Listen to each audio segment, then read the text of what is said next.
Bartholomew, the name itself, again, is probably a surname, a given a family name. It's Bar as in the son of Ptolemy, which has perhaps a number of different connotations or meanings, most likely something along the lines of furrows or something like that, so son of the furrows, perhaps that family name relating to occupation.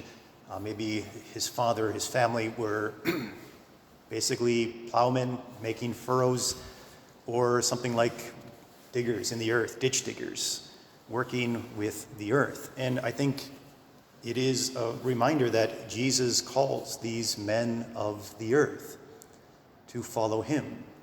And there's probably nobody closer to the earth than one who digs into it, one who is that ditch digger. And I think it is fair to recognize that in the ancient world, and in some sense in our world still today, it was very difficult to move past your station. You know, if this is what your family did, this is what you did, this is what your children did and their children. And there was no real possibility of upward movement, of moving higher in society, of attaining more wealth or land or anything like this.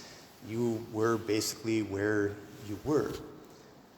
And yet Jesus, in calling Bartholomew and calling the fishermen, Peter and Andrew and James and John, is calling people from a station to something greater, to truly be princes of the people. And that is what we hear a little bit about in that book of Revelation in our first reading, that in this vision of that heavenly kingdom, of the new Jerusalem, he sees this image of this great and holy city and the splendor of God, and he sees within it, 12 courses of stone as its foundations, the foundations of the apostles, on which were inscribed the 12 names of the 12 apostles of the Lamb. That they have been raised up to a particular glory beyond perhaps their station, their occupation in life.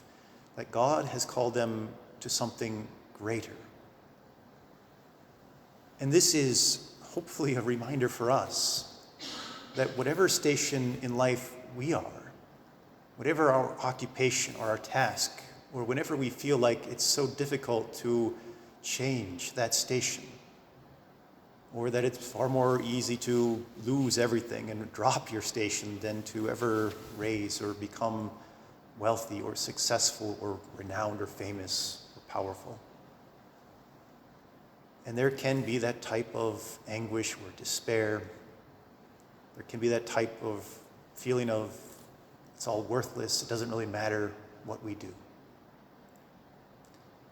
And yet God reminds us by his call, by the fact that he has chosen us, he has chosen you by name to be a disciple, to come and see, to follow him. And he is calling you to something greater, something far beyond your imagination, far beyond anything that ever has existed or ever could exist on this world alone. He's calling you to that greatness and that splendor in heaven, to share with him in the glory of the resurrection, to be seated on that throne with him in his victory over sin and death.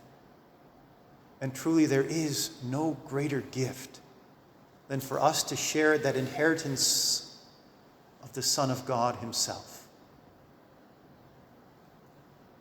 He has called Bartholomew and lifted him up to be a reminder and a model for us that whatever our station in life, we know that we too are called and to share in a similar glory. May we not forsake that call.